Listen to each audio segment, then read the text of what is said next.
Gracias Mario, buenos días para todos, no los llegué a saludar. La idea, como dice Mario, bueno, antes que nada quiero presentar al doctor Juan Manuel Coto, que es abogado, especialista en derecho penal, es asesor de la empresa hace un tiempo que nos viene asesorando externamente en diversos asuntos de índole penal.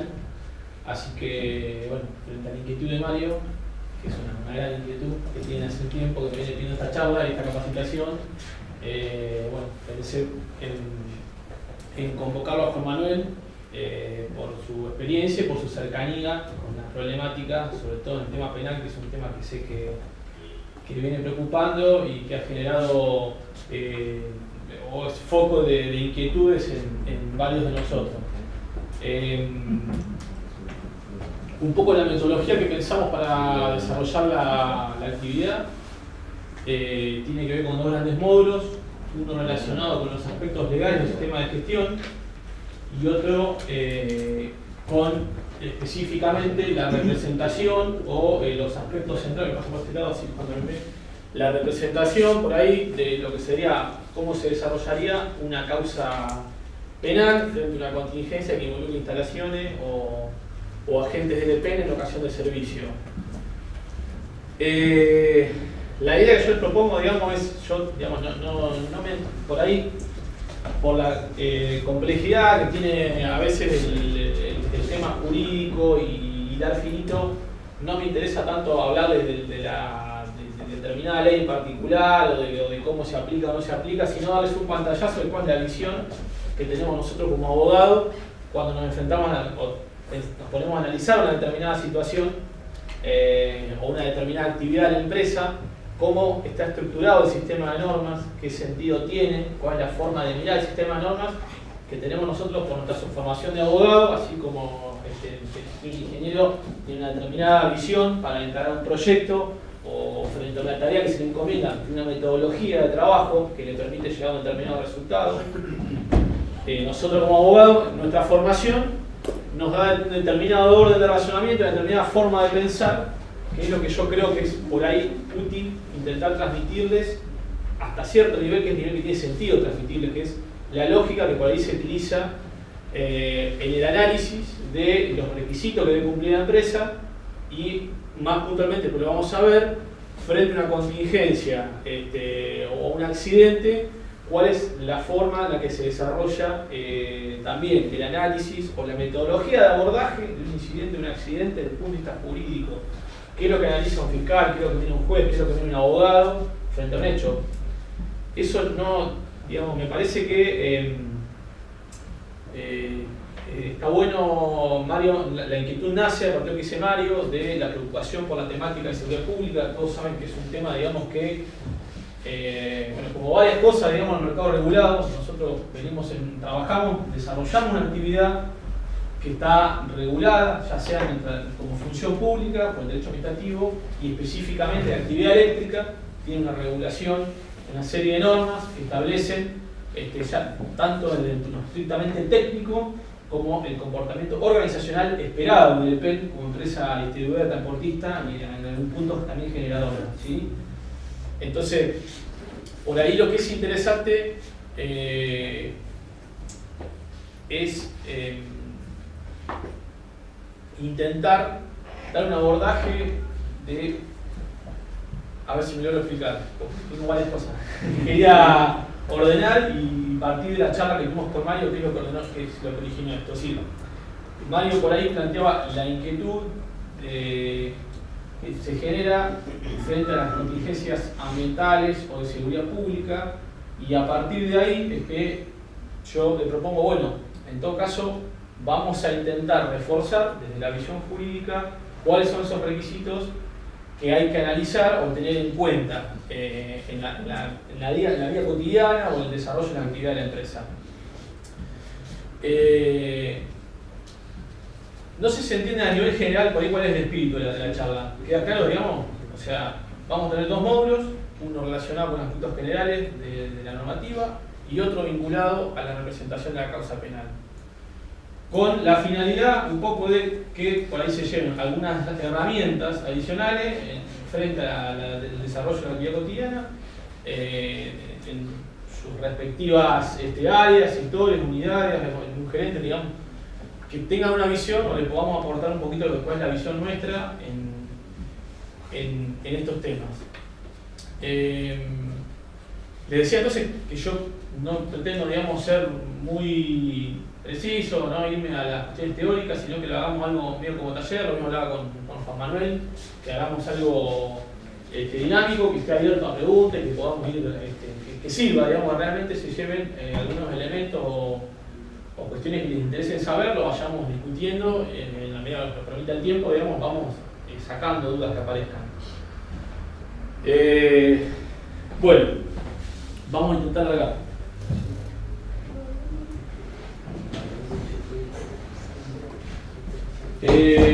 Como les decía, me parecía útil hacer un repaso muy general. Nosotros, estas preguntas son preguntas por ahí que nosotros como abogados tenemos en la primera semana estudiantes de Derecho.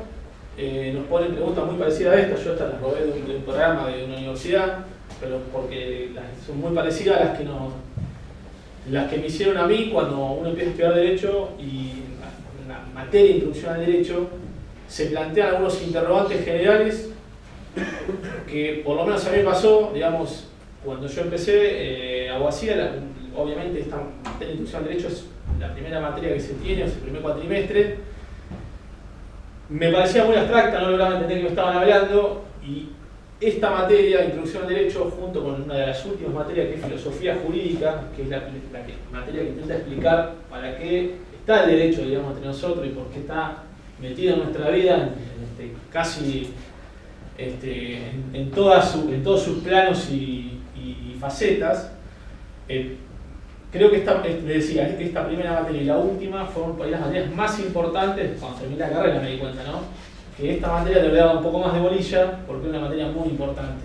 Por ahí lo que pasa es que uno, cuando recién toma contacto con la temática, y es una temática compleja y muy abstracta, a diferencia, es una ciencia social el derecho, no es una ciencia, como llamo yo, dura, una ciencia exacta, que por ahí, siendo metódico, uno le permite ir creciendo en el conocimiento. Acá es más difícil, primero porque los abogados ya de por sí hablamos complicado, y porque además, al ser la ciencia social, tiene muchos conceptos que son abstractos y difusos y a veces no se entienden. Como no se puede entender lo que yo estoy diciendo ahora, ¿no? Por ahí. Pero les quiero decir, es importante por ahí, en derecho siempre nosotros vamos, en el análisis de los acontecimientos, de un caso, de una situación, de un accidente o de un expediente, siempre intentamos ir de los conocimientos generales que tenemos hacia los específicos, como metodología de trabajo, ¿sí? Entonces, por ahí entender los lineamientos generales del sistema jurídico, no con nivel de profundidad, les insisto, pero sí les quiero dar algunas pautas, me parece importante porque va a permitir entender por qué tenemos una ley provincial de medio ambiente, o por qué tenemos una normativa de seguridad pública, qué alcance tiene, qué sentido tiene, ¿sí? Estas son preguntas elementales o muy generales que permiten entender el sistema jurídico. La primera es qué es el derecho. Obviamente, para hacerlo fácil, digamos, todos sabemos que el derecho es un sistema de normas, ¿sí?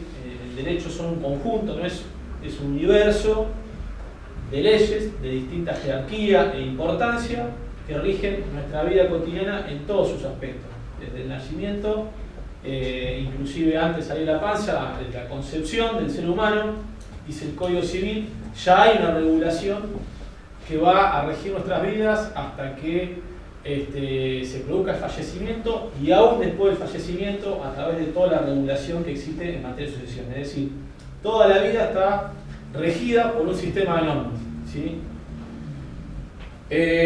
¿Para qué sirve el derecho? Básicamente, el derecho nace desde antaño, desde su origen, como o destinado a traer orden.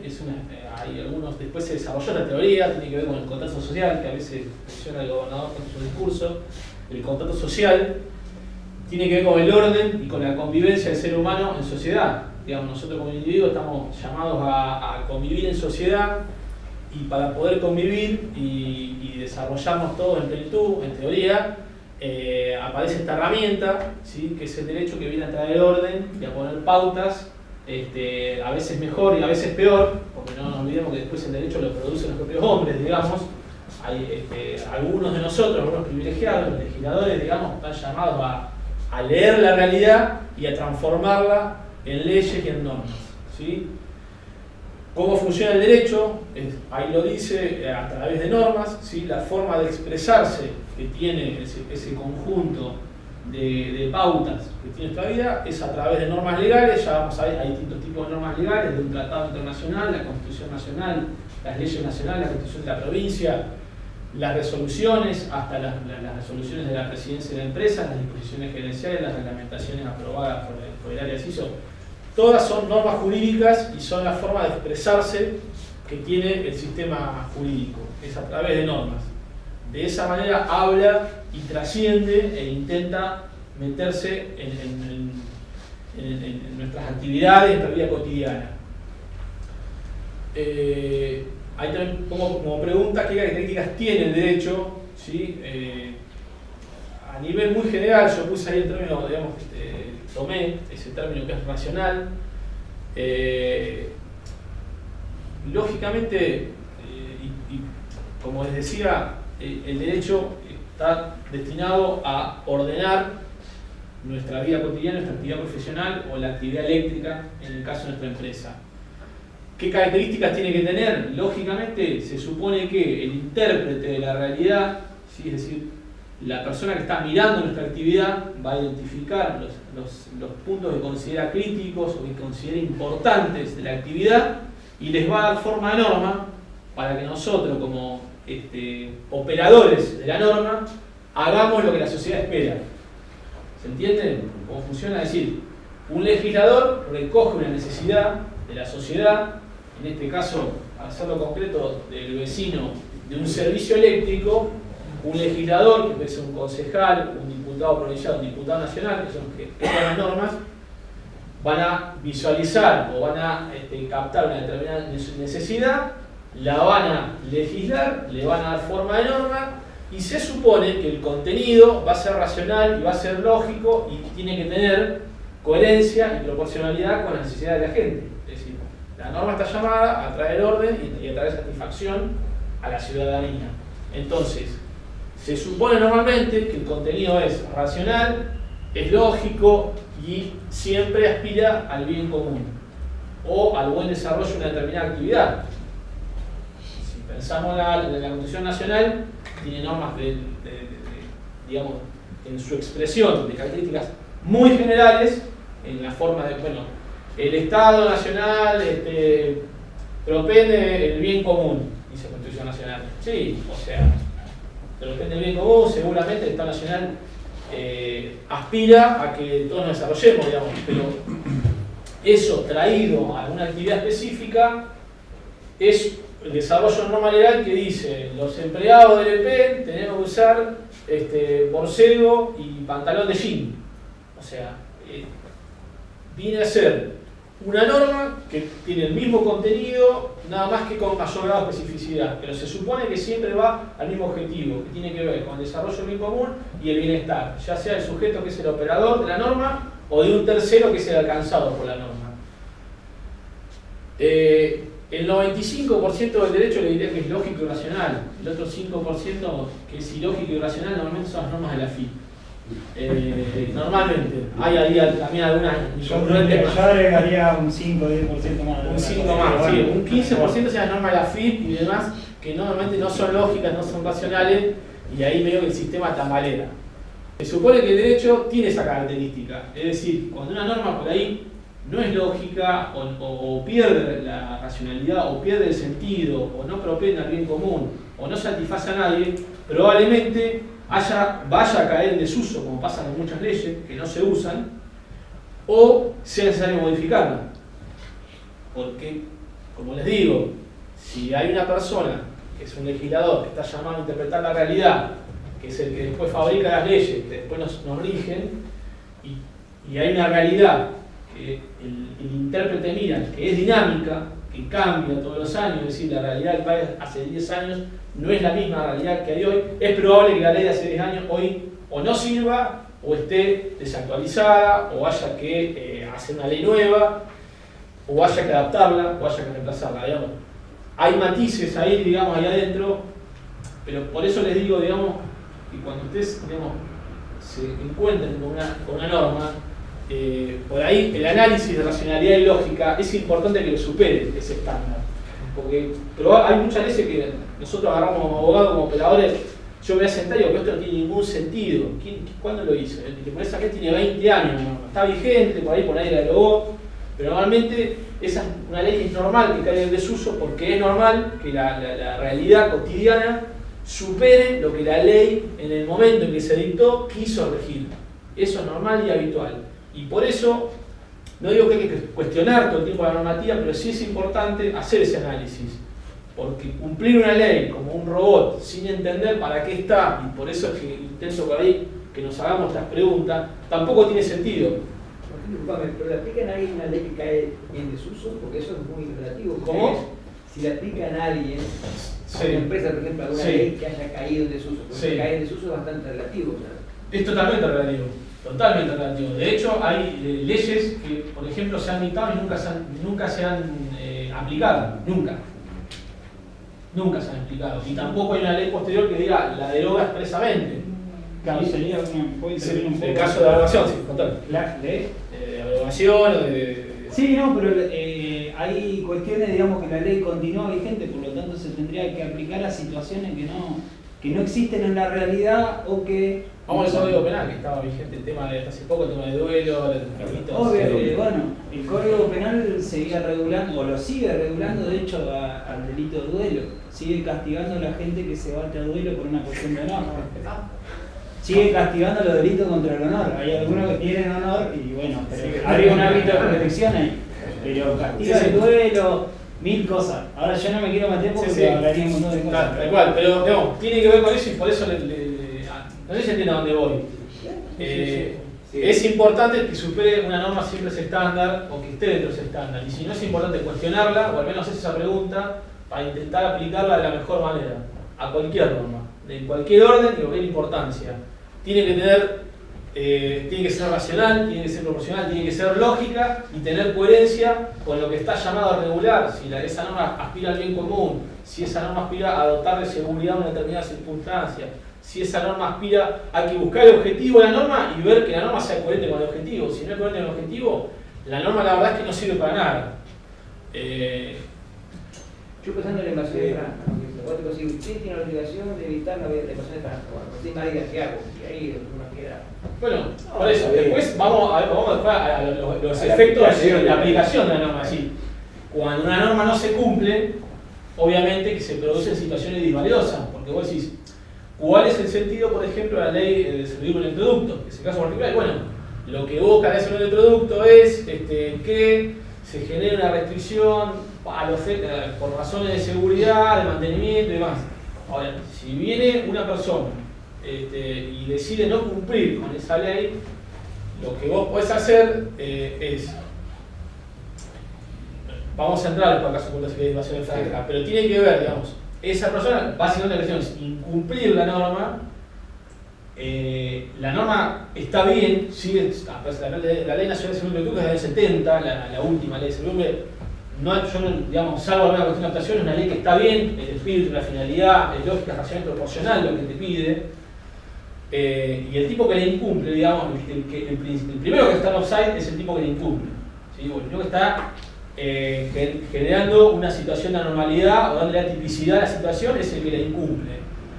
Nosotros como operadores de esa ley, lo que tenemos por ahí la obligación es de intentar que el tipo la cumpla, digamos. No somos después vamos a ver, digamos, entre los poderes del Estado, el poder encargado de hacer que la ley se cumpla.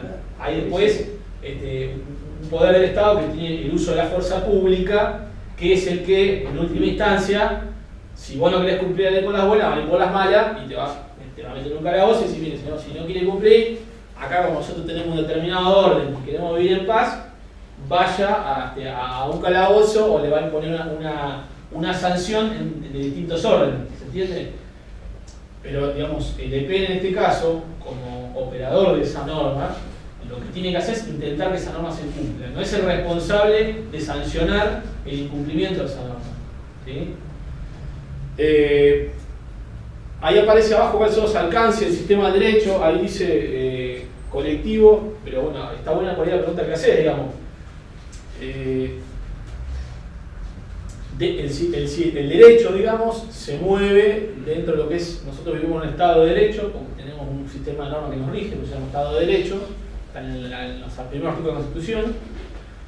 Ese Estado de Derecho está organizado de determinada forma de funcionamiento, hay un poder legislativo, que es el que dicta las normas, hay un poder ejecutivo, del cual en este caso depende del EP, porque es parte de la organización ejecutiva, que está encargado de ejecutar las normas legales o ejecutar el bienestar común, y hay un poder judicial que es el encargado por ahí de controlar que las normas se cumplan y de, en su caso, también sancionar los incumplimientos de las normas.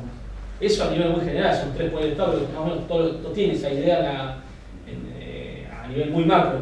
O sea, nosotros vivimos en un Estado que tiene tres poderes con funciones bien diferenciadas, a pesar de que a veces se mezclan en la vida cotidiana, digamos, o algunos poderes se entrometen en la vida de otro, digamos, pero idealmente o conceptualmente el sistema está pensado así.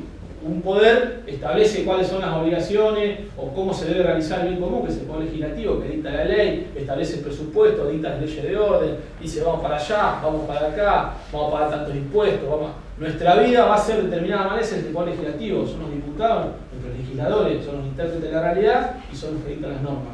Ellos deciden cómo se va a desarrollar esa convivencia dentro de la nación. Después hay otro poder que tiene que agarrar todo ese peso de normas que le dictaron, que es el poder ejecutivo, y cumplir.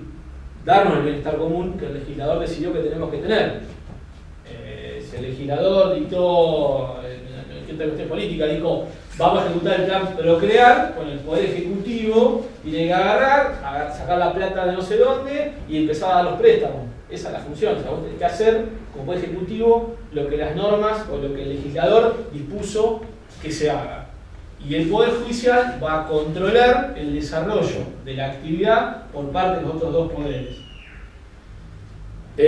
Bueno, hasta ahí yo no sé si se quedó un poco claro cómo es el tema de los aspectos generales del sistema de derecho y demás. No sé si hay alguna pregunta, así pasamos de definir o no. ¿Cuándo definís la competencia federal o provincial?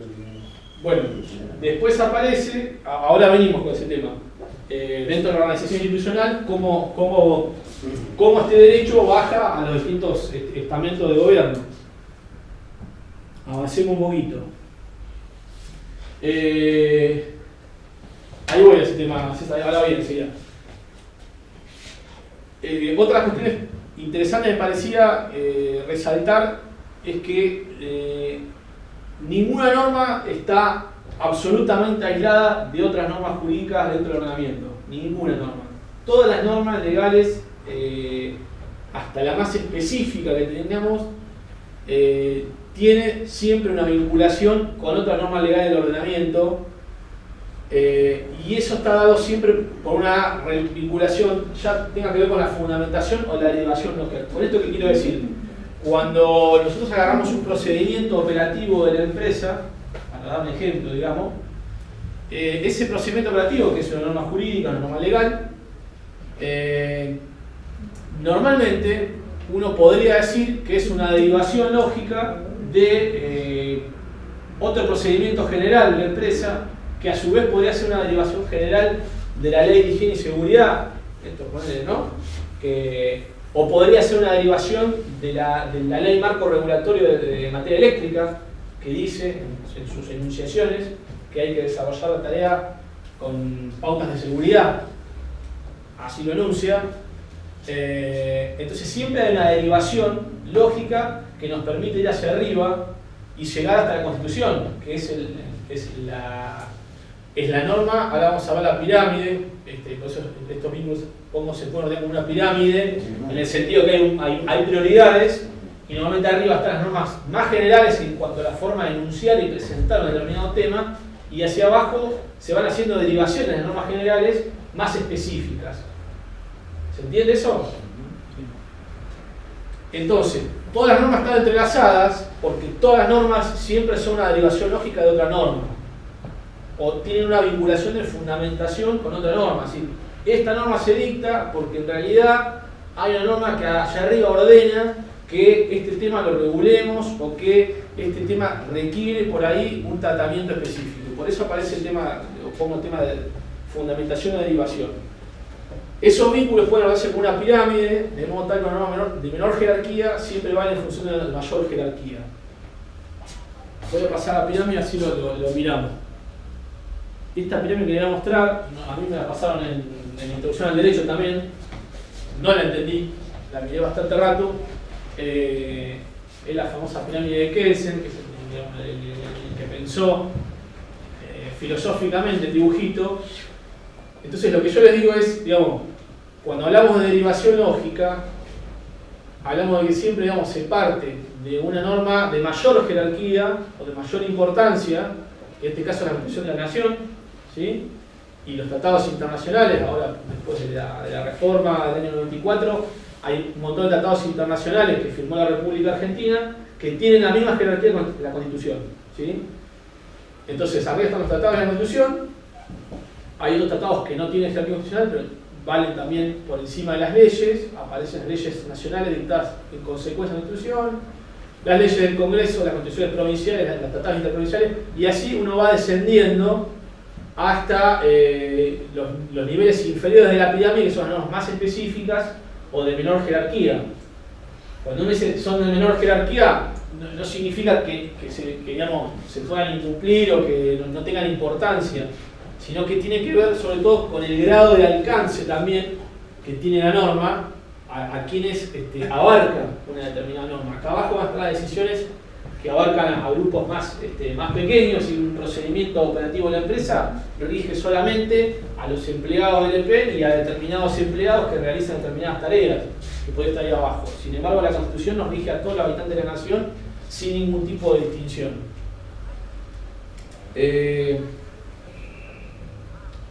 Una consulta. Ahí debería estar la ley de obras públicas, por ejemplo. Por ejemplo, sí. Acá está dentro de las leyes provinciales, por ejemplo.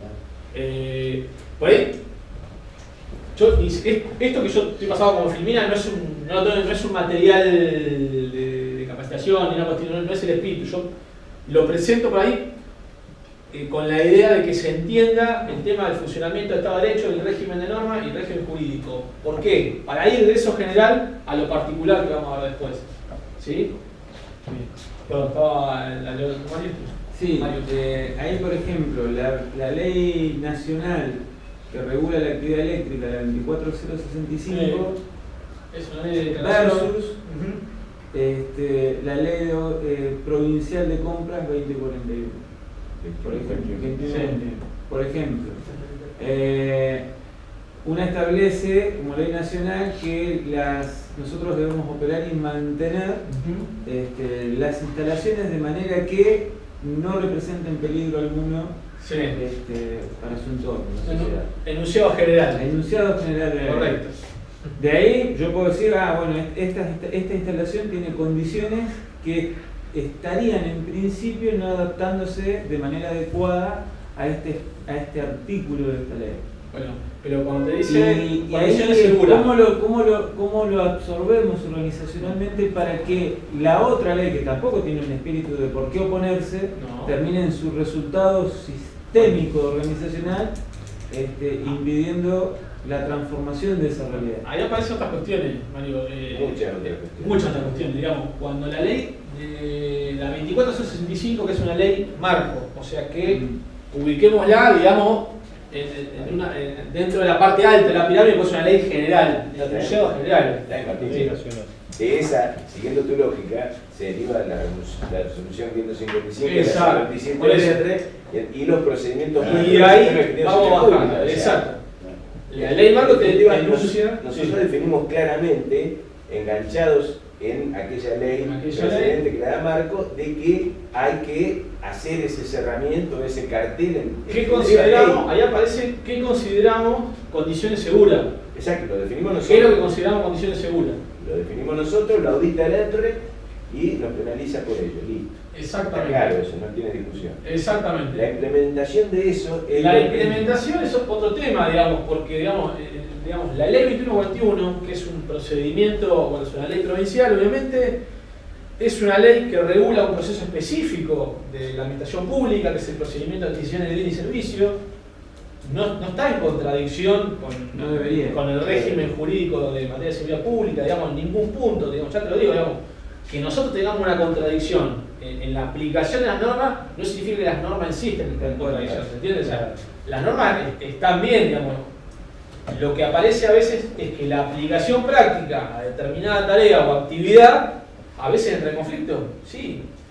Empezando por dónde, porque las leyes están redactadas por seres humanos. Los seres humanos usan un lenguaje. El lenguaje no es preciso, no es para nada preciso. O, digamos, o es uno de los, por ahí, esto es una ciencia dentro del derecho, cómo mejorar el uso del lenguaje, la redacción de las normas, a efecto de que las normas sean más claras y sean más precisas. Y no, porque y aquí nosotros somos también hay especialistas. interpretación. Claro, nosotros somos especialistas, los abogados, en desarmar. No, ahí en realidad dice que o quiso decir. Y en realidad una aclaración en relación a eso también me voy a Dale, para entrar en confianza, después me presentaré formalmente. También ustedes todos saben mucho más de regulación normativa de la electricidad que yo, pero esto también parte de una cuestión que es la tensión que existe siempre entre el Estado Nacional y las provincias en relación. No, porque es la que viene. En relación a las competencias legisferantes. Es decir, ¿qué va a regular cada uno de ellos? Las provincias preexistentes le dieron al Estado y le dijeron: vos vas a regular esto. Y ahí se ha generado una tensión histórica que va a seguir existiendo siempre y que ahora se ha agudizado entre el Estado Nacional y las provincias, y sobre todo en materia de regulación. Es decir, ¿quién dice qué normas se sancionan?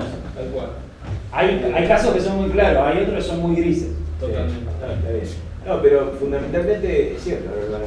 Lo que hablamos recién tiene que ver con la interpretación y aplicación de determinadas leyes. Porque en realidad la ley, inclusive la 2141, tiene principios generales, pero después la aplicación práctica, lo que se monta en eso es un andamiaje histórico de 20, 30 años de aplicación de esa ley, con uso y costumbre, que son los que terminan arreglando cómo trabajás. Exacto. Que resulta que poniéndote a profundizar en la ley, decís: ¿pero dónde carajo dice que debemos hacer esto? No lo dice en ningún sitio. Y también, Miru, aparecen las contradicciones propias que yo te hablo al principio.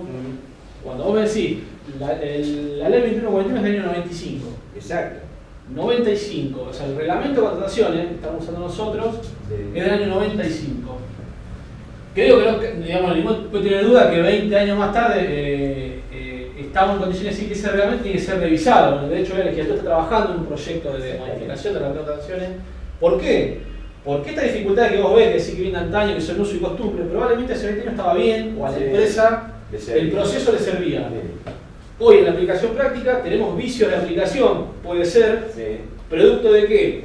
De no superar la norma, el estándar de racionalidad, proporcionalidad o lógica. ¿Por qué? Y porque ya no me sirve para cumplir con la nueva pauta o el estándar de seguridad en materia de seguridad pública. Que convengamos que el tema de seguridad pública está en la agenda, digamos, o por lo menos tiene fuerza en la agenda de la rama eléctrica, desde que el ENDRE se puso los pantalones hace no más de 10 años, o sea, es un tema relativamente nuevo, y decide empezar a tomar el tema, a dictar regulación y a avanzar en este tema. Pero digamos, Martín, la ley y el reglamento de contrataciones y la normativa vigente de esta empresa bendita nos permite, nos da bastante margen para trabajar en procedimientos que nos permitan transitar sin contradecir la ley, absolutamente, para cumplir con aquello. Seguramente, y si así no fuese,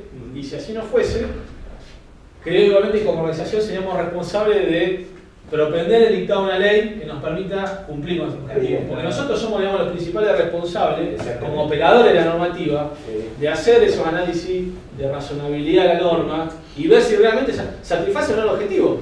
Y los objetivos también, que son dinámicos, porque hoy está instalado este tema, en 10 años podés tener otra agenda instalada con otros objetivos, y está bien y forma parte, digamos, de un trabajo que hay que hacer y es constante de análisis de situación, análisis del bagaje normativo que nos rige y análisis de prioridades.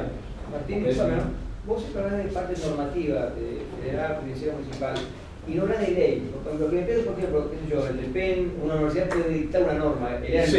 Sí. ¿Por qué hablas de ley? No, la ley es una norma, es una especie dentro del género. O sea, la ley es no quiero decir, no, es un rango. Las normas jurídicas comprenden todo: leyes, decretos, resoluciones, disposiciones, cualquier norma jurídica. La ley es una especie dentro del género de las normas jurídicas. Entonces, siguiendo con lo que planteaba Juan, digamos, en Argentina, debido a la forma de organización federal del Estado que nosotros hemos adoptado, que está puesto en la Constitución, usualmente no es que digamos, al azar, el Estado argentino decidió como forma de organización el Estado federal, que brevemente lo digo, por oposición a la otra forma de organización que es el Estado unitario, que es el tema que se disputó históricamente, se disputó en Argentina, en sus orígenes, los unitarios contra los federales. Bueno, finalmente quedó escrito que somos el Estado federal. ¿Cuál es la diferencia? Exactamente, el Estado unitario, un gobierno central que rige, es el que dicta las normas, un solo Congreso de la Nación, habría un solo presidente y no haría falta, digamos, mandos intermedios y facultades en cabeza de gobernadores. Es decir, no habría estados provinciales y habría un gobierno central. Una aclaración sobre ese comentario. Sí. Es así, esto es propio de la esquizofrenia nuestra, quizá que tiene desde los orígenes históricos de todas las normas argentinas. Un país joven. Si uno analiza, cuando se hace la Constitución, que sería como le mostraba Martín, lo que está arriba de la pirámide, de lo cual se derivarían todo el resto de las normas. Si uno analiza históricamente eso, las fuentes que toma Alberdi, que es la persona que sienta las bases para la Constitución, son todas norteamericanas, un sistema de derecho absolutamente distinto.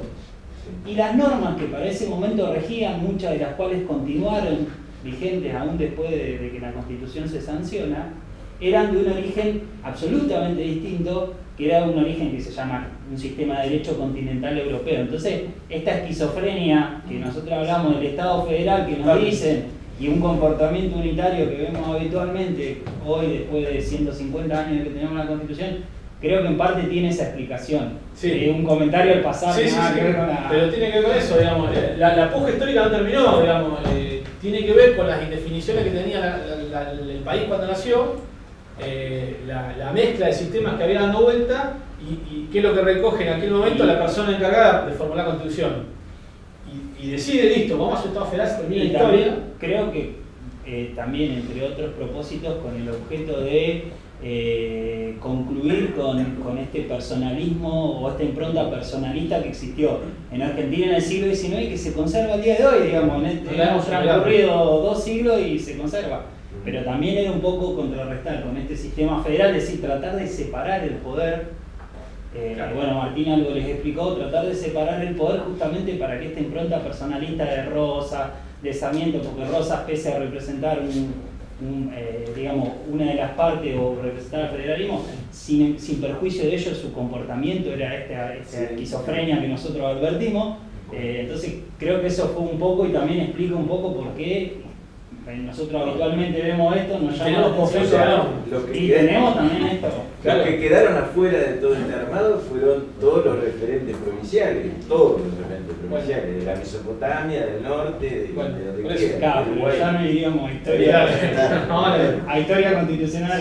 Rápidamente, entonces, la forma de organización federal, por oposición al Estado unitario, es la forma que nosotros hemos decidido, de modo tal que el ordenamiento jurídico, es decir, todo el conjunto de normas, se desarrolla en 3 órdenes normativos, es decir, hay 3 poderes que pueden dictar sus propias normas y en la Constitución, en principio en la Constitución, se resuelve quién debería dictar normas de qué cosa.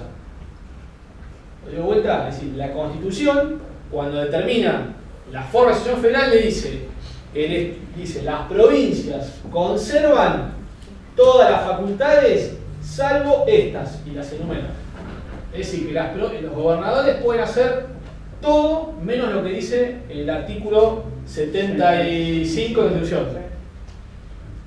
Eso se llama, bueno, la el teoría ISO 11 es las facultades de legislación delegada, digamos, que Exacto. puede regular el Estado Nacional. Entonces, en principio, el orden provincial puede hacer todo lo necesario para organizar la vida en común dentro del Estado provincial, salvo lo que le delegó al Estado federal. Como las delegaciones que hizo el Estado federal, que están en la Constitución, es decir, que firmaron todos de acuerdo, están expresadas nuevamente con determinado lenguaje, aparecen ya desde el momento de dictar la Constitución y 100 años más tarde, de vida institucional del país, problemas en la aplicación de esas cláusulas, es decir, problemas entre el gobierno provincial y federal diciendo, no, esto lo voy a regular yo, esto lo arreglo yo, déjame a mí, y el Estado Nacional diciendo, no, esto lo voy a arreglar yo, déjame a mí. Eso tiene que ver con una cuestión natural que pasa en todos los estados federales de fuerza centrífuga y centrípeta, es decir, el Estado Nacional siempre quiere tener un poco más del poder y los estados provinciales resisten eso queriendo asumir ellos más facultades. Esto está en los diarios todos los días, o sea, agarren cualquier diario y miren un poquito, siguiendo esta reflexión que yo le hago, y todos los días hay puja entre el Estado Nacional y el Estado Provincial por cualquier cuestión. Ayer en la foto de ayer estaba viendo el ministro del presidente Le Pen con Galucho y el gobernador en una foto hablando de la discusión que están teniendo con el tema del precio del gas. Bueno, eso es la vía práctica de una discusión que tiene que tener la provincia con la nación, que la había tenido hace muchos años, que se han dictado muchas leyes y se siguen dictando en materia de regulación hidrocarburífera. Que por suerte, desde el año de la reforma del 94 y hay una ley posterior que se llama la ley corta de Kirchner, que en realidad ya estaba en el 94, el Estado federal terminó de reconocer, con algunas limitaciones, como por ejemplo las que acontecen en la realidad cuando hay una puja entre IPF y la provincia, que por ejemplo la legislación en materia hidrocarburífera corresponde a la provincia y la soberanía de los recursos corresponde a la provincia. Eso hace no mucho, hace 15 años estaba discutido, en el año 94 estaba discutido, es decir, hubo que juntarse en una convención constituyente en el año 94 para reformar la Constitución y las provincias tuvieron que afianzar en un artículo que los recursos son de las provincias porque no estaba clara. No estaba claro. Bueno, esa falta de claridad, por ahí, Víctor, digamos, que vos preguntabas el tema de cómo juega, bueno, juega todos los días y es dinámico el tema, digamos. Funciona así. Hay 3 órdenes normativos, cada uno va dictando normas y en teoría puede dictar normas en determinados temas. A su vez, en el caso de la provincia de Neuquén, que creo que es la única provincia que queda en el país, hay delegaciones en la constitución de la provincia en las municipalidades, ¿sí? Es decir, en la provincia de Neuquén particularmente se adopta también un sistema de organización federal en el cual se delegan un montón de facultades en los municipios. Eso nos da una particularidad frente a otras provincias donde no se ha delegado facultades en los municipios. Por ejemplo, yendo a la actividad de PEN, las concesiones para la prestación de servicios públicos de electricidad dependen de las municipalidades, del Consejo Deliberante Municipal. ¿Sí? Históricamente, digamos, como el servicio lo venía regulando, o lo tenía asumido el Estado central, por ahí en vulneración del sistema, pero bueno, es otra discusión, a través de una única empresa nacional que tenía los servicios eléctricos a las localidades, los consejos deliberantes no podían decidir ni en materia de precio ni en materia de calidad. Ese esquema de organización lo heredó el EPEN, digamos, el EPEN tiene hoy 53 localidades atendidas, no sé, por ahí, 60 y pico localidades atendidas, en las cuales no en todas tenemos la concesión municipal formalizada, es decir, no tenemos regulado con precisión cuáles las condiciones en las cuales se presta servicio. Lo que no quita, digamos, frente a eso, digamos, lo que se ha hecho es una organización provincial del servicio con pautas iguales para todos. Nosotros tenemos una única tarifa en toda la provincia, aún en las localidades donde la tarifa no paga el servicio. ¿Sí? Sí, en rigor no hay contrato de concesión con el municipio. Hay uno solo que es el de Cenillosa, que se firmó porque es la última emergencia local, y después hay algunas discusiones dando vuelta. Tampoco hay interés en los municipios muchas veces en meterse, porque es un tema sensible, hay que tener una expertise, y para sentarse a discutir regulación del servicio público, hay que contar, digamos, con cuadros técnicos y después con capacidad de regularlo, porque en ningún sentido tiene dictar normas de calidad o sentarse con el EPEN a decirle, bueno, hacemos un plan de inversiones, quiero tantas luminarias prendidas, además que es un tema que hemos resuelto con el convenio de operación, por suerte, digamos. Pero plantear pautas de funcionamiento del servicio eléctrico en la localidad, si después la municipalidad no tiene capacidad de controlar el servicio, que es lo que pasa, por ejemplo, en Plotier. Perdón, digamos, en Plotier, digamos, tiene la cuestión, pero la realidad, por ejemplo, porque lo conozco al tema, la municipalidad no tiene capacidad, o por lo menos yo creo, no tiene capacidad de controlar la cooperativa. No tiene cuadros técnicos, no tiene gente formada, entonces no puede hacer cumplir la normativa que ella misma dictó. Me fui. Entonces, decimos que vivimos en un sistema de derecho con normas que tienen un determinado orden, que están dictadas por distintas autoridades, según el ámbito de competencia que esas autoridades tengan asignada a la Constitución. Eso es fundamental para determinar el alcance de las normas, según el tipo que se realice, y la jurisdicción en la cual se desenvuelve. Esto tiene que ver, por eso como situación del EPEN, mucho con el EPEN. ¿En qué sentido? De que nosotros tenemos, además, por las características que tiene el EPEN y por las actividades que realiza, actividades regidas por distintas, por los tres órdenes normativos en este caso.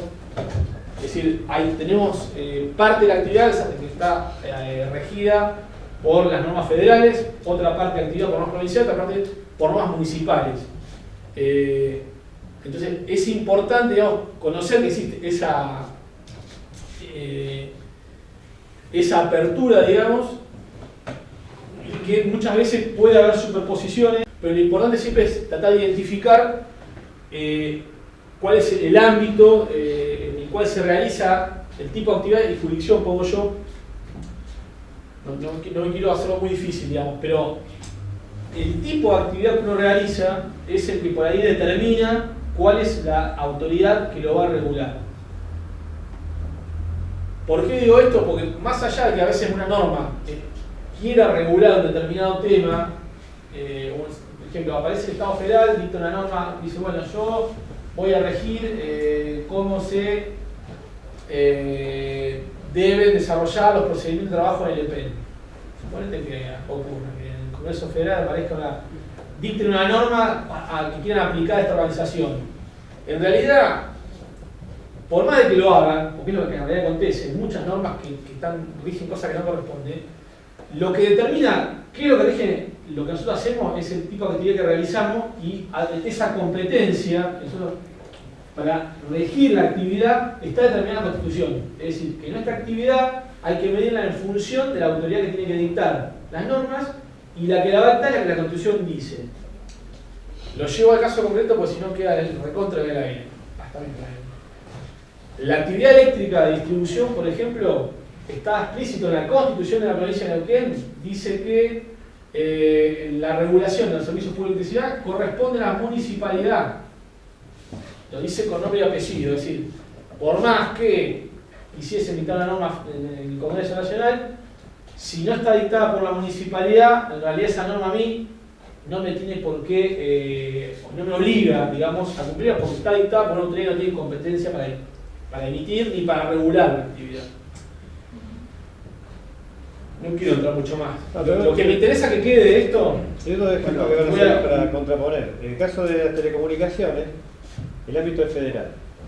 La provincia de Neuquén sacó una norma para regular el espectro eléctrico en la provincia y fue rápidamente declarada inconstitucional porque se metía en materia federal. Sí. Y otro tema que también colisiona ahí, lo que sea los intereses encontrados, cuando vos, la norma federal, la autoridad de aplicación, ahora la sentencia le cambió de nombre, la AFTIC ahora, cuando vos estás de alta, por ejemplo, una estación de radio, una de las obligaciones es verificar las emisiones que se llaman las RNI, radiaciones no ionizantes, que es lo que a todos nos preocupa, si la antena está contaminando o no por radio. La Municipalidad de Neuquén te sacó una ordenanza también, entonces es un problema, porque se mete a regular una cosa que ya tiene una determinación por la autoridad federal y que te obliga no solamente a verificar, sino que te dice, vos podés armar esta estación de esta manera, después tenés que certificar que la armaste de esa manera y que las relaciones están correctamente medidas. Ahí tenés un ejemplo de cosas que... Hay otro ejemplo de la Municipalidad de Neuquén que tiene que ver con la pirotecnia. Ajá. Pretendió regular la pirotecnia y ya un juzgado acá lo declaró inconstitucional porque la pirotecnia está regulada en una ley nacional que es la Ley Nacional de Armas y Explosivos. Entonces, digamos, ahí se produjo la contradicción, la colisión fue fácilmente zanjada. El problema es cuando el Estado Nacional regula sobre competencias que son provinciales.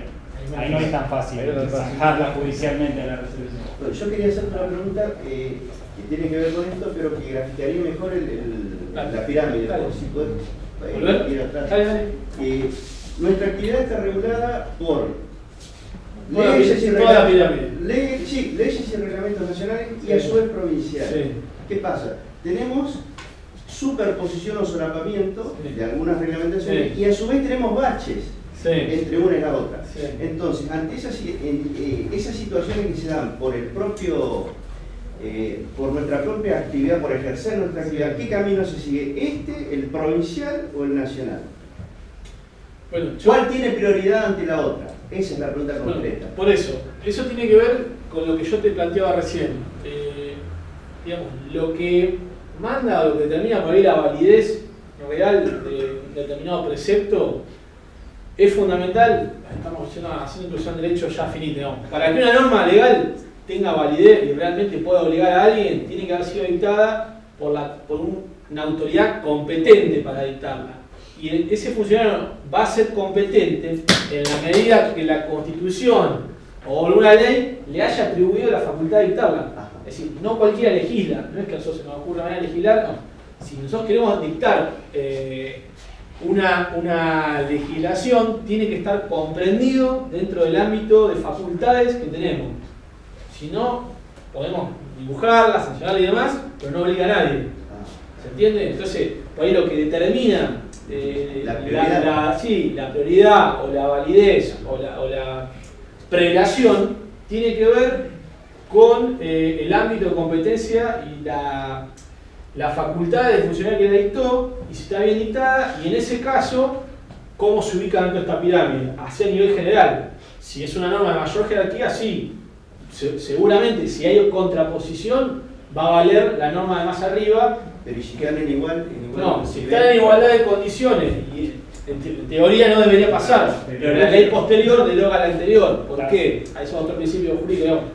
¿Por qué? Porque se supone que, producto de la dinámica de la realidad y demás, si se dicta una ley tiempo después que contradice una ley anterior, y se supone que aquella estaba vieja y que por eso se reemplazó. Claro, si se deduce que si el legislador vuelve a regular la misma actividad o la misma conducta, es porque la ley anterior estaba desactualizada, pues, claro. Tácitamente se entiende, pese a que muchas leyes no diga deróguese tal ley. ¿Y esto de si adhiere o no adhiere la provincia a alguna ley nacional? Bueno, eso es un poquito más complejo, digamos, el tema de las elecciones y las competencias. No quiero irme, digamos, pero hay determinadas regulaciones a nivel muy general. No nos olvidemos, digamos, que determinadas materias, yo no quiero mostrar el artículo 75 de la Constitución, pero les invito a que lo lean. La enunciación de facultades que tiene el Estado Nacional es tan general la redacción que podría prácticamente dictar la ley de cualquier cosa. El problema es qué es lo que dice la ley. Cuando dicta una ley general, por ejemplo la ley general de ambiente, que tema que ahora vamos a ver, y hace enunciados generales, dice, bueno, las provincias, los entes públicos provinciales deberán velar por el cuidado del medio ambiente. Bueno, sí, lo cumplimos, qué sé yo, a nivel general lo cumplimos. O sea, me animo a discutir con cualquiera, pero che, ¿usted cumple con la ley general de ambiente de nación? Por supuesto. ¿Por qué no lo cumplimos? Si dice que debemos velar por el cuidado del medio ambiente, yo te diría, tenemos una política ambiental, tenemos los procedimientos, no si los aplicamos, los tenemos, estoy diciendo. Claro. Tenemos los procedimientos, y yo te diría que soy una persona que vela por el cuidado. Después sí, salgo acá, que hago cualquier desastre, es otra historia, pero como velar en el sentido de intente no dañar, intente hacerlo, pasa. Entonces lo que pasa muchas veces es que dictan normas en ese nivel y invita a las provincias. No nos olvidemos, a veces la ley es una propaganda muchas veces. Esa es la realidad. Dictan leyes que son de tres artículos que son de propaganda, y, ¿viste? Un enunciado, una expresión de voluntad. Expresión de deseo. Es una expresión de deseo y que realmente no impone ninguna obligación más que decir: el Estado argentino, a nosotros nos gusta la Fórmula 1, podemos sacar la ley que declara interés general, y sí, es una declaración de interés. Y ahí aparece muchas veces el tema de las adhesiones, que tiene que ver con esas cosas, de ver si las provincias acompañan. Y aparte invita a adherir siempre, no es que directamente le hace adherir. Porque si fuese obligatorio, dictan una ley y no te invitan. Claro, te dicen: flaco, te notifico, tomá. Se adhieren. Sí, a veces se adhieren, por ejemplo, acá, a los principios. A los principios de determinadas leyes y demás. Y siempre están en el ámbito de las declaraciones federales. ¿Por qué? Porque bueno, también está en la Constitución, y es una norma elemental de funcionamiento, que las facultades que tienen la nación y las provincias no pueden ser objeto de trueque, o sea, no son negociables. Las obligaciones que tiene la provincia, la vecina de la nación, no se las puede delegar o negociar. Decir: che, te paso el tema del servicio público de electricidad y vos pasame el tema de seguridad nacional. Son indelegables, las facultades son indelegables, a pesar de que muchas veces se delegan, y ha pasado peligrosamente que el Congreso ha delegado facultades del Congreso del Presidente de la Nación, violando la división de poderes. Son indelegables por una determinada razón, porque cuando se escribió la Constitución se entendió que la forma de realizar el bien común del ciudadano era que el gobernador rigiera esto y que la nación rigiera esto otro. Y si así se lo pensó, puede estar bien o mal, y se podía llegar a revisar, si es dinámico el tema, se supone que lo que hace el gobernador o las facultades que tienen los gobernadores de las provincias tienen que ver con la inmediatez de los problemas que están llamados a resolver. Es decir, esa división de poderes no es caprichosa, sino que tiene que ver con las características de los problemas que tiene que resolver cada uno de las organizaciones gubernamentales. Es decir, el tema de seguridad nacional sí es un tema que requiere un tratamiento como país. Porque si le diésemos la facultad a cada gobernador, uno tendría ejército, el otro no, uno cuidar la frontera, el otro no, y sería un problema. Entonces, voy a dar ejemplos que son fáciles de distinguir. Las relaciones internacionales las tiene el gobierno nacional, la seguridad nacional, el dictado de los códigos penal, civil, comercial, etcétera, digamos, todo lo que tiene que ver con la vida general del país es netamente. Lo que tiene que ver con la organización gubernamental local, la prestación de los servicios, la consolidación del bien común, la educación y demás, la salud, son temas propios de los gobiernos provinciales, a pesar de que hay un Ministerio de Salud Nación y demás que tiene algunas facultades. En principio es un tema de la provincia a resolver. No fuimos al carajo. Quiero. Entonces, quiero hacer un breve repaso de dónde venimos, así ya entramos en esto y damos un corto. No sé qué hora es. 11 menos 20. Bueno, perdón, dale. Sí, te quiero hacer una consulta. Hace rato mencionaste que, digamos, el Poder Judicial se ha encargado un poco de sancionar el incumplimiento de la norma, digamos. ¿Sí?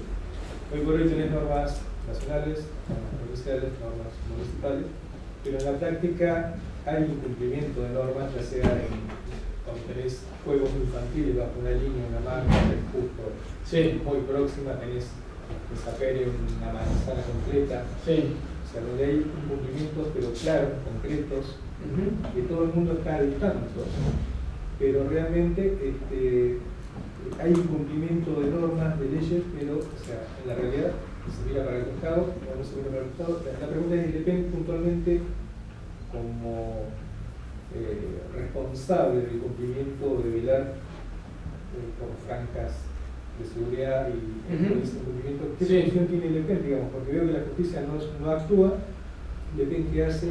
Bueno, voy un poco a lo que nos lleva antes. Nosotros somos operador de la ley de servidumbre, en este caso que es la ley que por ahí determina las condiciones en las cuales debería estar ese electroducto. Lo que yo entiendo es que nosotros como operadores de la ley lo que tenemos que hacer es poner o manifestar a la persona que es la encargada, o sea, esas tierras pertenecen a alguien, ¿sí? Hay un propietario. Ese propietario le alcanza la ley igual que a nosotros, porque a nosotros nos alcanza como operadores, pero a él le alcanza como afectado, ¿sí? Por la ley. Es decir, nosotros lo operamos. Alguien vive con la línea adentro y también está alcanzado por la misma ley que nos alcanza a nosotros. Entonces, esa persona lo que debería hacer es normalizar el Estado y ayornarse a la ley, ¿sí? O es el titular debería cumplir con la ley. Yo no puedo ir a sacar las cosas, levantarle una casa, levantarle la plaza y decir, me la llevo porque yo dependo, no quiero estar bajo. No. Ya está claro que ahí no tienen que estar porque la normativa lo establece. Como yo lo estoy viendo y soy el titular de las redes, pero no de la tierra, lo que tú haces es decirle a la persona adecuada que se ayorne también. ¿Eso está judicializado estas situaciones o no? ¿Están judicializadas estas situaciones? ¿Cuál? Algunas están judicializadas y otras no. En realidad, no olvidemos que lo que hay, lo que establece la normativa es, en la franja de seguridad, es una restricción al dominio, pero el dominio sigue siendo del propietario, como dice Martín, municipio, privado, lo que fuere. La norma dice que tiene tales restricciones, no pueden hacer esto, no pueden hacer fantástico. Vos lo que podés hacer es lo que hacemos, informar, mandar carta de documento, poner carteles, ir, seducir, pero...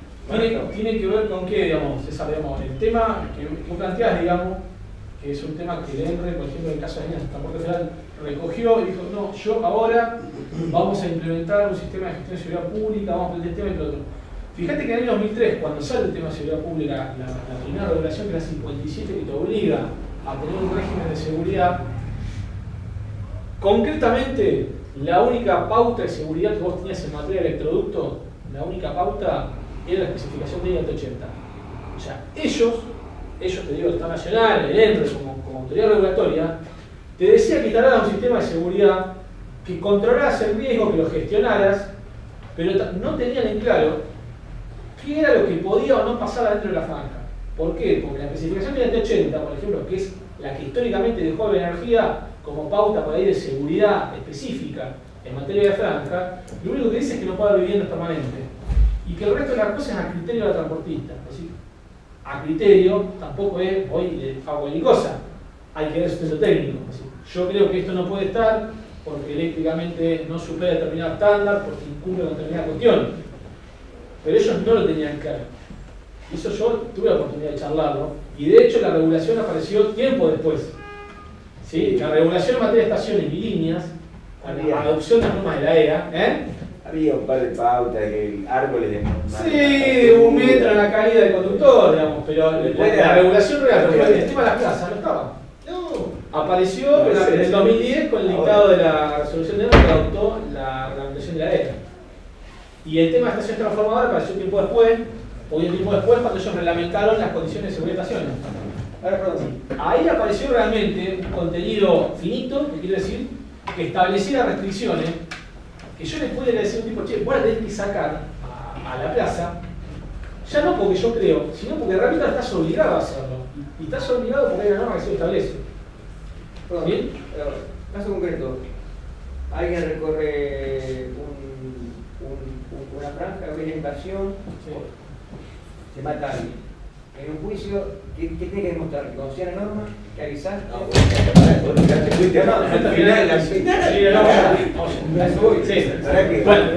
Repaso muy rápido, así cerramos esta parte. ¿Me van a contestar o no? Yo me como la respuesta. Ahí vamos. Esa es la segunda parte y a eso queremos llegar. Para llegar a eso. Para llegar a eso quería. Para llegar a esa pregunta, que es la que sigue, digamos, también, sí. Me parecía interesante entender ese modelo. Sigamos. El derecho a un sistema tiene un determinado objetivo, se expresa el derecho de determinada manera, la voluntad del derecho se expresa a través de normas que incluye toda la de la pirámide, absolutamente toda, tiene un determinado sentido de la normativa que siempre hay que buscar que lo cumpla. Puede ser que no lo cumpla y es normal que así acontezca, ¿Por qué? Porque el tema es una ciencia social y es dinámica, por eso es importante que siempre nos hagamos esta pregunta, si el derecho racional es lógico, y busquemos darle cumplimiento a una norma pensando en si cumple con su finalidad. Hablé del tema de los alcances, hablé del tema, bueno, de la interrelación entre todas las normas y la derivación que siempre hay hacia una norma de mayor jerarquía, ¿sí? Y esto es un esquema, no es que funciona así, digamos. Esta es la forma de esquematizar en la pirámide, la famosa pirámide de Kelsen, cómo está estructurado el sistema de normas partiendo de una norma general, con alcance absolutamente a todos los ciudadanos de la nación, y se va bajando hacia normas de menor rango o de menor alcance hacia la base de la pirámide, ¿sí? Un procedimiento operativo para los empleados del EPEN va a estar en la base y arriba van a estar la Constitución y los tratados. Siempre hay una conexión y una derivación lógica y una fundamentación, porque siempre un procedimiento operativo alguna relación va a tener con un proceso constitucional o con una ley nacional, por ejemplo la Ley Marco General de la Electricidad, que a su vez sí deriva de la Constitución cuando dice que el Estado es responsable de organizar los servicios o de propender el bien común, porque esa no avanza mucho más la Constitución Nacional. Es toda expresión general de cuáles son los objetivos y los espíritus, o los principios, garantía que debe darnos el Estado. Hablé del tema de cómo a veces aparece dentro de ese conjunto normativo distintas autoridades dictando normas y que esas normas en principio tienen que estar asociadas con las competencias que tienen los distintos poderes para dictar las normas, ¿sí? Y que muchas veces la actividad que realiza el EPEN, según sea el tipo de actividad, tiene una regulación federal, una regulación provincial o una regulación municipal. Puede haber superposición de dictado de norma, puede haber temas de conflicto y muchas veces puede haber también no superposición, sino lo que planteaba Horacio, que es el tema de normas anteriores y posteriores, donde las normas nuevas siempre van dejando o superando la regulación anterior. Vamos a cerrar este tema cuando yo hablo de requisitos aplicables a la organización en medio ambiente, seguridad pública y calidad, que son ya yendo al tema de sistema de gestión. Nosotros hemos implementado sistemas de gestión que abarcan en principio estos tres tópicos como grandes títulos, ¿sí? Y dentro de cada uno de estos buscamos en la pirámide y encontramos normativa que rige específicamente el medio ambiente, la seguridad pública y la calidad. Esto nosotros intentamos, digamos, desde el área jurídica y dentro del sistema de organización, lo que hacemos es trabajar en la identificación de estos requisitos, en sistematizarlo en lo que se llama la matriz legal, que es lo que nos exige la norma ISO o el ENRE, sistematizarlo, darle un orden.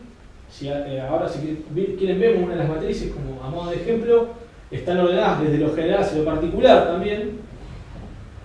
Y muy cortito el comentario, porque no me interesa profundizar, pero sí, digamos, a nivel de medio ambiente, en principio hace varios años ya se cerró una discusión, el tema medioambiental es de jurisdicción local, ¿sí? Porque en este tema hay muchas normas nacionales y muchas normas provinciales, y es un tema que se discute hace muchos años.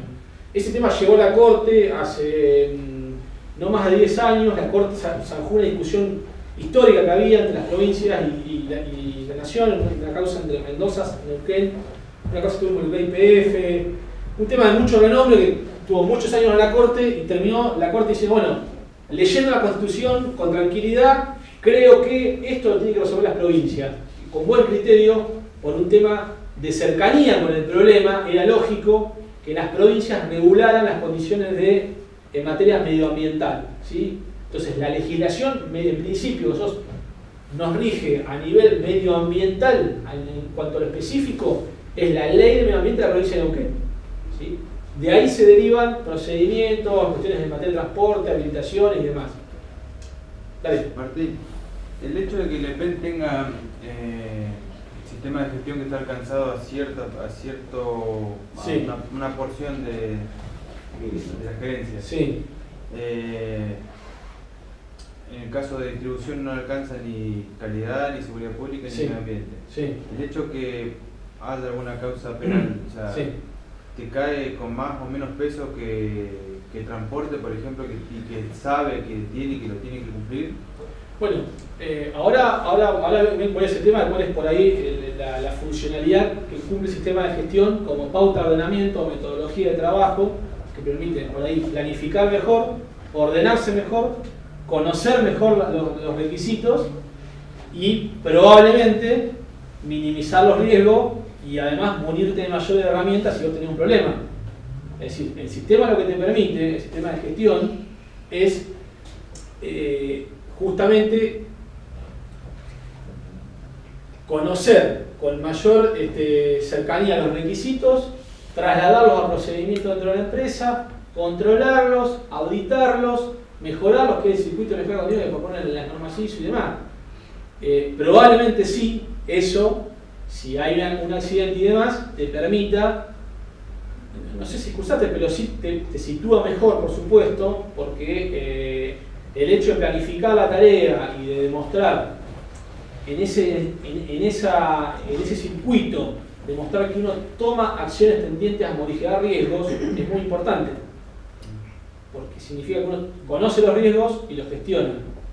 Son inevitables muchas veces porque son inherentes a la actividad. O sea, nosotros, así como cuando te subís al auto, tenés un riesgo de chocar. Digamos, es inherente, es imposible suprimir. Pero sí sirve ser consciente, no manejar a 100 en la ciudad y demás. Y en eso un poco que los sistemas de gestión ayudan o sitúan mejor frente a una contingencia, un accidente, sí. Lo ratifico, digamos. En materia de seguridad pública, recién decía rápidamente, no me quiero extender más, aparecen requisitos específicos. Hoy, por lo pronto, con alcance a lo que es la actividad que se desarrolla en el ámbito de la unidad distro, que está alcanzada por normas federales que ha dictado el ENRE, que ha fijado pautas y requisitos específicos a cumplir, y por eso en materia de seguridad pública, si bien es un tema que, digamos, debe preocupar al EPEN en general, desde el punto de vista normativo, hoy está solamente para las instalaciones de la distro, ¿sí? A nivel provincial no tiene tanta rigurosidad o no hay normas dictadas. Nosotros vemos hace muchos años, hay una resolución del año 89, creo, de la Administración General del EPEN, que adoptó como norma de diseño la resolución de agua y energía de la T80. ¿Sí? Al haber adoptado la T80, hay alguna pauta de seguridad, que es la que les decía, que no se permita la construcción de viviendas en franjas de servidumbre, por ejemplo. Pero después no hay mucho más. Es un tema sobre el cual el EPEN, digamos, poder avanzar. Hoy el EPEN, digamos, al menos en transporte, ha adoptado. Ha adoptado pautas de diseño y demás, obviamente, no es que no lo rija. Como normas de referencia, obviamente, se emplean las normas nacionales porque la Nación ya ha avanzado y ha estudiado el tema más, y ni hablar en distribución, que tienen toda la práctica y el ensayo-error de NOR, de SUR y de LAP, digamos, porque la verdad han ido avanzando en función de todo lo que se ha ido presentando en Buenos Aires. De todos modos, para lo que, vinculado a lo que preguntaba Néstor, por ejemplo, en seguridad pública o en medio ambiente también, yo también comparto lo que decían, yo creo que estamos mejor parados, no solo desde el punto de vista organizacional frente al riesgo o demandas civiles, sino alguna cuestión penal, estamos mejor parados. Donde tenemos normativa específica y estamos gestionando, ya sea la seguridad pública o medio ambiente, como es el caso de las instalaciones de transporte, de distribución troncal, la concesión federal, o en el caso de medio ambiente también la instalación de transporte de lo que es distribuidor, o sea, todo lo que es transmisión, estamos mejor parados allí que en aquellas instalaciones que la empresa, encima la empresa, que tiene todos esos certificados que ustedes ven allí, una política ambiental de calidad de seguridad pública aplicada a una de las actividades, no puede ignorar que hay otras actividades, como son todas las redes de distribución y demás, que también son susceptibles de riesgo eléctrico y demás. Entonces, el EPEN debería, frente a un evento en una línea de distribución, por ejemplo, va a tener que explicar por qué en una parte de la empresa tiene gestionado el riesgo eléctrico y en otra parte no. De hecho, se dio en una auditoría en Zapala, de medio ambiente, que estaba dividido lo que es el depósito de transporte y de distribución, y un hilito de aceite venía del trafo de distribución y corría así, ¿no? Pero es de lo mío. De hecho, sí, de hecho cabe la aclaración, perdón, sí, de que la empresa, al menos algunos de los cuadros de conducción de la empresa, afortunadamente, desde hace unos años de esta parte, intentamos propiciar, de hecho estaban dentro de los objetivos, que se desarrolle un plan de gestión de residuos para toda la empresa y un plan de gestión de seguridad pública también para la empresa, sin llegar a certificar por ahí, pero porque las metodologías están. Pero bueno, eso no ha acontecido, por eso, entiendo, ya por falta de voluntad política, digamos.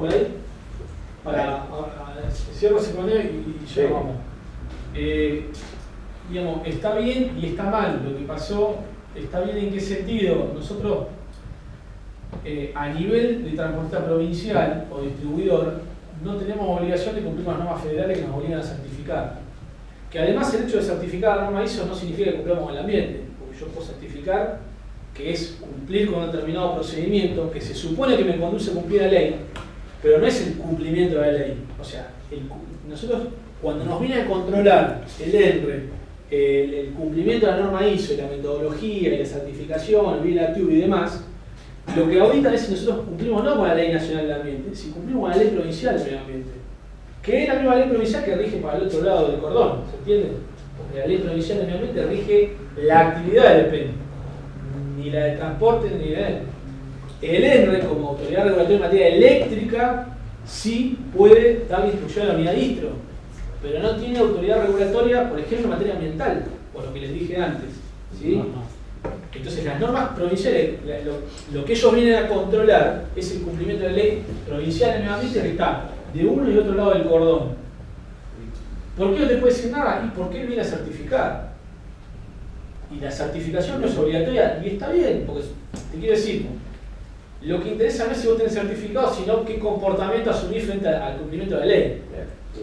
No el ámbito de actuación, porque el requisito de la ISO es un requisito regulatorio, no es un requisito ambiental en sí. Es decir, cumplir con la norma 14001 es un orden. Eso te da un orden, una metodología de trabajo, tiene que ver un poco con esto. Yo tomé los títulos de la ISO, digamos, te impone una metodología de trabajo y de gestión de un tópico. Por lo menos yo la entiendo así, digamos. O sea, al imponerte esa forma de gestión, te ordena el cumplimiento y probablemente te asegura, no sé si el éxito, pero por lo menos satisfacción en la búsqueda o en el cumplimiento del objetivo. ¿Se entiende? Entonces, seguramente es una buena decisión regulatoria que nos hayan impuesto cumplir con la ISO, porque seguramente la ISO nos conduce al mejor cumplimiento de la ley. De todas formas la debemos cumplir, con independencia no de que, ¿viste?, que el certificador viene y te retan. Digamos, tiene razón, no te puedo decir nada, porque tampoco estamos obligados, esa es la realidad. Lo que sí estamos obligados a cumplir con la ley provincial del medio ambiente, sea cual fuere el pedazo de acción. ¿Entiendes? Bueno, ahí apuntaba un poco mi pregunta entre los solapamientos y los huecos, porque distribución, por ejemplo, no está alcanzado por el ENRE. No. Y está bien que así sea, digamos, porque no está bien que un ente regulador que está creado para otra cosa, que es la actividad del transporte federal, te dé instrucciones como provincial. Sí está... por ahí no está pensado que se haga desde la provincia.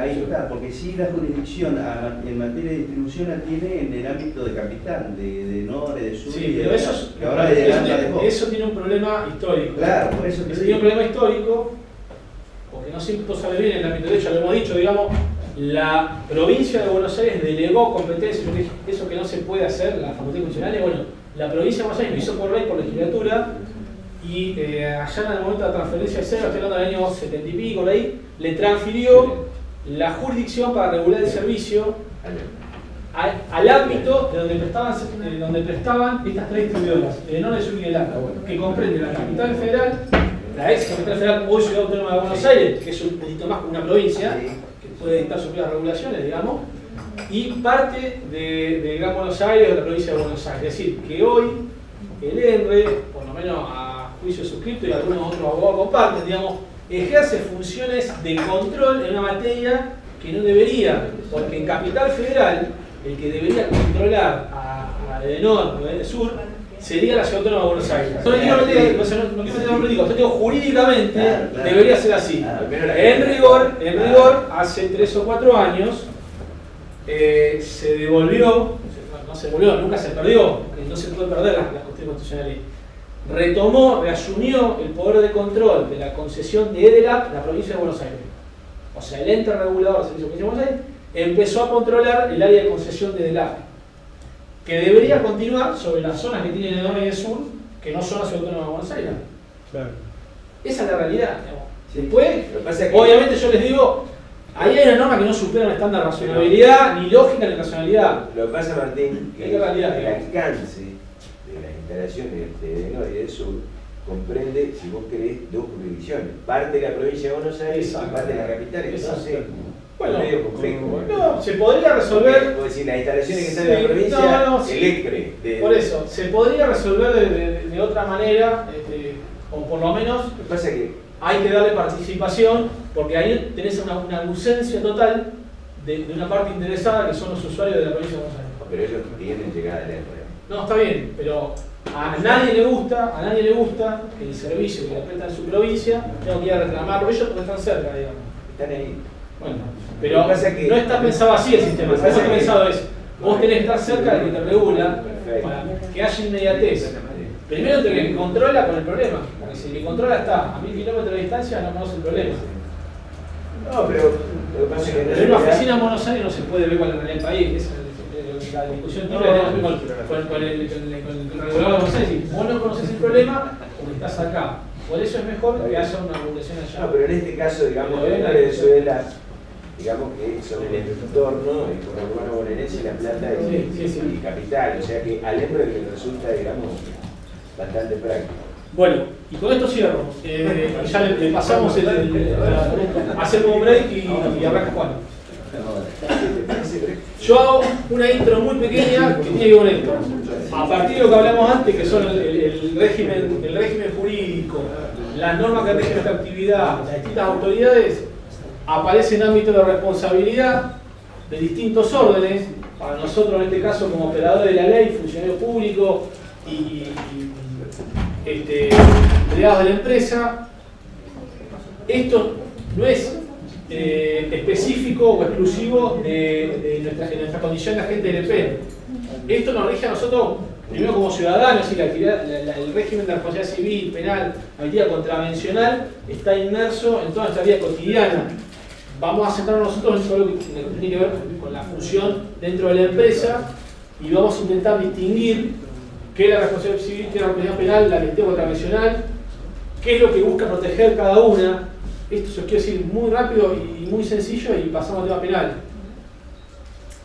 La responsabilidad civil tiene que ver con la reparación de los daños ocasionados en el patrimonio de un tercero. ¿Sí? Hay una obligación genérica que también está en la Constitución, está en el Código Civil y demás, que es la obligación de no dañar a otra persona. No dañar a otra persona, dice la normativa. Ese no dañar, cuando se produce el daño, se traduce después en otra obligación, que es la obligación de reparar. Esa reparación, ¿sí? Por más de que muchas veces no se pueda reparar una situación en su totalidad, es decir, volver las cosas de estaban de muchas veces no se puede, si cuando se rompe el huevo no lo podemos rearmar, pero ha dicho el legislador, ha interpretado que dándole, decía mi profesora de Civil 1, me decía, la plata no repara, pero por lo menos calma los nervios, algo así. Sí. Cuando decía esto, miren, no hay forma de retornar las cosas tan de muchas veces. Es decir, yendo al caso, digamos, más extremo, digamos, la pérdida de una vida no se puede volver para atrás.